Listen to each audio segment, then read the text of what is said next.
Hello and welcome to another short tutorial from Medeasy on the Medeasy3 system. In today's tutorial we're going to work in the admissions portion of the Medeasy3 system, and we're going to focus on Manage Census. Manage Census is where we combine both the management of room and bed assignments and census payer categories. Both of these categories go hand in hand in creating claims from census in the Medeasy3 system. In this particular example, we have a person that's been readmitted via resident admissions, and during the readmissions process, in the admissions portion of the system, the new location or the location of that resident has been determined and assigned, and then also the person has been taken from a pending to registered status in terms of their admission status. And as we all know, the admission status of registered opens the door so that claims can be created and billed on that resident's behalf.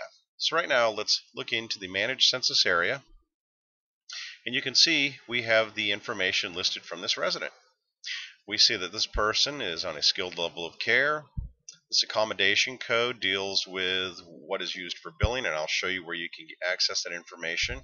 The person was admitted into the facility on January 1st, 2012 in the 100 hall, room 102, bed B.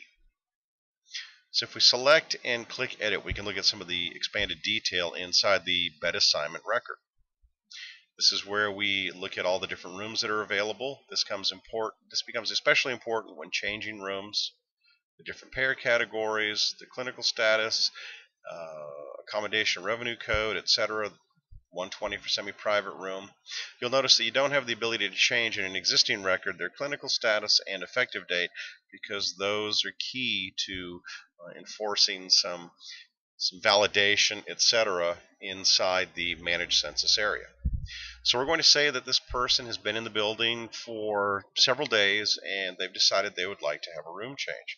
So we simply add a new record, and we're going to change their room to, say, room 201B in hall 200. They're still on Medicare Part A, they're on site, they're skilled, semi-private room, and we're going to say the effective date of this was 1/8/2012. And we can note, if we like, resident preferred a different room. It's entirely up to you, but they would give you the option to put that information in there inside the Medeasy3 system for future reference. We click save, and now we can see that we have this person. They're still on the same level of care, payer category, etc.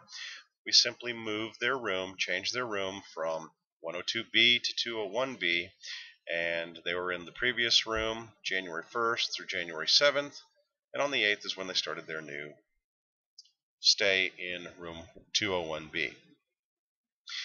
We're going to say that the person has gotten sick, unfortunately, has had to go out to the hospital for several days, and we're going to say that happened on the 10th of January. And we happen to be in a state where this person is dual eligible, meaning also for Medicaid, and we're in a state that does honor bed hold.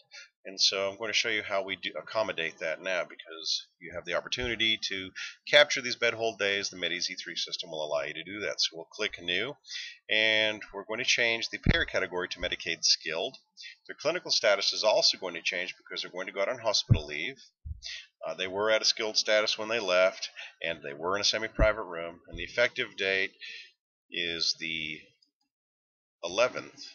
January 11th, 2012. We click save, and we see that the person has gone out to the hospital, as signified by the H, that we are counting bed hold days for that person beginning January 11th, and that for January at least, their Medicare Part A information shows that they're on Part A from the 1st through the 10th. So let's say 5 days later, that person comes back into the building and their Medicare Part A picks up again.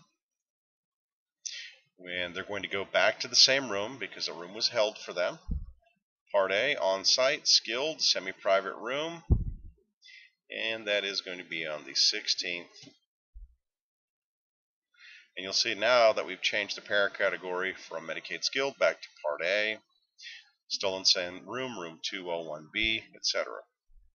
We'll take it another step further and say that their Part A days have run out, and or we'll say the Part A days have run out, and that on the 19th of January is when their last Part A day stay was. So their Part A stay day, I should say. And so that means that if the 19th was their last day, the new date of their payor category, in this case Medicaid Skilled, will be on the 20th.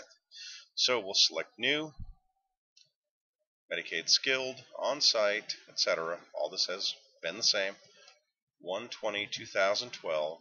Click Save, and we see that we have now changed them consecutively from a room change, a bed change, to a payor category change, etc., all in chronological order.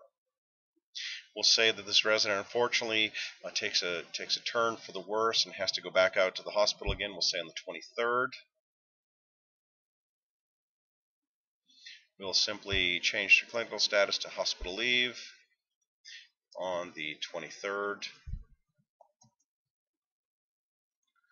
Click Save, and then we find out the 2 days later or the next day that the person has discharged out of the hospital to another place, or unfortunately is not with us any longer. And so we'll enter that discharge record here by clicking New, and we'll change our clinical status to discharged. And I just want to correct something here. I do have their status here as hospital. I thought I had put it as on-site, so I wanted to correct and double check that real quick. But let's move ahead and show them as being discharged completely.